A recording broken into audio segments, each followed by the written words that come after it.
Praise lord. దేవాతి దేవునికి వందనాలు. ప్రభు నామమున మీ అందరికీ నా ప్రత్యేకమైన వందనాలు, శుభాలు తెలియచేస్తున్నాను. ఈ దినము కొరకు ఏర్పాటు చేయబడిన దేవుని వాగ్దానము హగ్గయి గ్రంథము 2వ అధ్యాయము 19వ వచనము. కొట్లలో ధాన్యమున్నదా?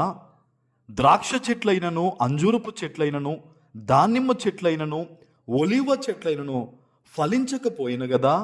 అయితే ఇది మొదలుకొని నేను మిమ్మును ఆశీర్వదించెదను. దేవుని నామానికి మహిమ కలుగునుగాక. ఈ ఉదయకాల సమయంలో సర్వశక్తివంతుడగు నీ తండ్రి గొప్ప వాగ్దానాన్ని నీకు అందిస్తూ ఉన్నారు.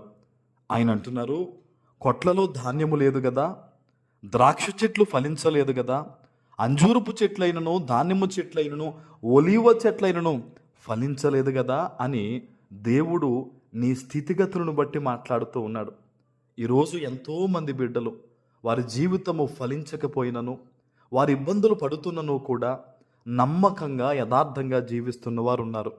వారితో దేవుడు చెప్తూ ఉన్నాడు, ఏదైతే నీ జీవితంలో ఫలించలేదో, ఏ విషయాల్లో నువ్వు వెనకబడి ఉన్నావో, ఏ విషయాల్లో ఆదరణ లేకుండా ఉన్నావో ఈరోజు ప్రభు చెప్తున్నాడు, అయితే ఇది మొదలుకొని, ఈ దినము మొదలుకొని నేను మిమ్మల్ని ఆశీర్వదిస్తానని సర్వ సృష్టికర్త అయిన తండ్రి గొప్ప వాగ్దానం ఇస్తున్నారు. హల్లెలూయా.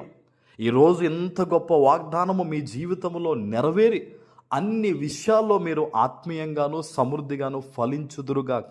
ఆమేన్. దేవుని వాగ్దానం ఇది మనుష్యులు నీతో చేస్తున్న వాగ్దానం కాదు, దేవుడిస్తున్న వాగ్దానం. ఆయనకు తెలుసు నీ ఇంట్లో గర్భఫలము లేదని, నీ ఇంట్లో సమృద్ధి లేదని, నీ జీవితంలో నెమ్మది లేదని, ఫలించలేకుండా ఉన్నావని ఏదో ఒక తరుణంలో ప్రభువుకి తెలుసు. అందుకనే దేవుడు అడుగుతున్నాడు, ఫలింపు లేకపోయిన కదా.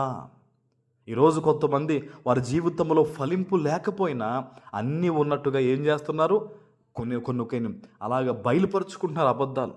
లేదు, ఈరోజు దేవుని బిడ్డలు ఎవ్వరూ కూడా ఫలింపు లేకపోతే దేవుని సన్నిధిలో మనుష్యుల గురించి కాదు మనం ఆలోచన చేయాల్సింది.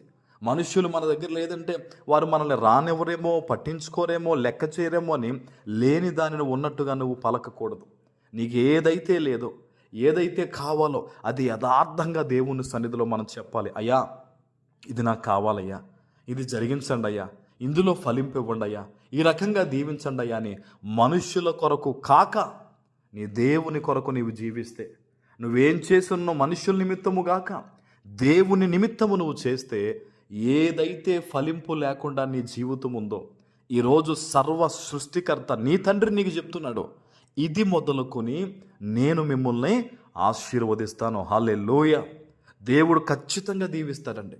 ఆయన ఏమాత్రం కూడా ఒకరిని దీవించి ఒకరిని విడిచిపెట్టే దేవుడు కాదు. నమ్మకం కలిగి దేవుని మీద విశ్వాసంతో ఆయన వద్దకు వచ్చిన ప్రతి ఒక్కరూ కూడా దీవెన పొందుకోవడానికి అర్హులే. ఈరోజు ఎక్కడ నుంచి ఎటువంటి పరిస్థితుల మధ్య ఈ వాగ్దానాన్ని వింటున్నావో దేవుడు చెప్తున్నాడు, ఏ విషయంలో నీకు ఫలింపు లేదో ఆయన ఆ విషయంలో ఇది మొదలుకొని నేను ఫలింపజేయబోతున్నాడు. ఆమేన్. మరి ఏం చేయాలి మనం? ఈ వాగ్దానం ఈరోజే మన జీవితంలో నెరవేరాలంటే ఏం చేయాలంటే మన జీవితాన్ని వాక్యానుసారంగా సరిచేసుకోవాలి.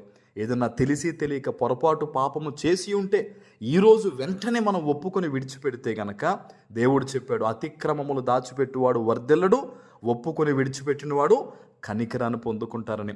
కనుక మనం ఏదన్నా పొరపాటు చేస్తుంటే ఒప్పుకొని విడిచిపెడదాం. ఈ రోజు నుంచి మన జీవితంలో ఫలింపును చూద్దాం.